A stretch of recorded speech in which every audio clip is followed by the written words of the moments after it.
దేవుని పరిశుద్ధ నామంకి స్తోత్రములు. పరమగీతములు 7వ అధ్యాయము మొదటి వచనము.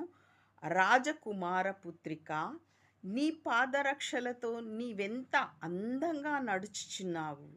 ఈ పాదరక్షలు ఏంటి? రాజకుమార పుత్రిక అంటే సంఘం. ఈ సంఘము ఏం చేస్తుంది అనంటే ఆ పాదరక్షలతో నీవెంత అందంగా నడుచుచున్నావు అనంటే ఆమె ఈ సంఘము ఈ సువార్త అనే పాదరక్షకులు వేసుకుంది. మనం చూచినట్లయితే ఎఫెసీ 6:15 చివరిలో పాదాలకు సమాధాన సువార్త వలనైన సిద్ధ మనస్సు జోడు తొడుక్కున్నది అనంటే ఈ ఆ, పాదాలకు తొడుక్కున్నటువంటి ఈ జోడు ఏంటిది అని అంటే సువార్త అనేటటువంటి సిద్ధ మనస్సు అనేటటువంటి జోడు చెప్పులు తొడుక్కుందన్నట్టు.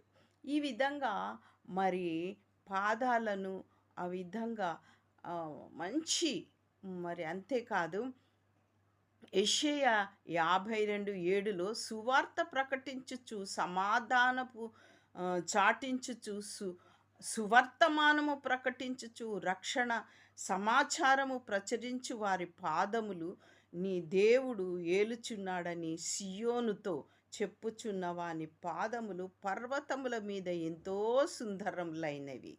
అంటే ఈ పాదాలకు సువార్త అనే జోడు తొడుక్కొని సువార్తను ప్రకటించుచున్న వారికి వారి పాదాలు దేవునికి అతి సుందరముగా వారు నడుచుచుండగా వారు వారు నడుచుచున్నప్పుడు దేవునికి అది ఆ నడక అతి సుందరముగా కనబడుతున్నదని పరమగీతాలు 7:1 చెప్తున్నాడు. అవును, ఆయన రోమ 10:15 చివరి లైన్లో ప్రకటించు వారి పాదములు ఎంతో సుందరములైనవి అవి అని వ్రాయబడి ఉన్నది అని. ఈ యెషయా ప్రవచించుచున్నది కూడా అదే.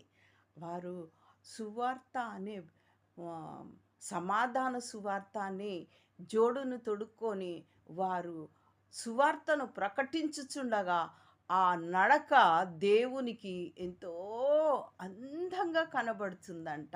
ఈ సంఘము ఆ విధంగా తన సువార్త అనే జోడును తొడుక్కొని మరి సువార్తను ప్రకటించాలి. అదే ఉంది కదా.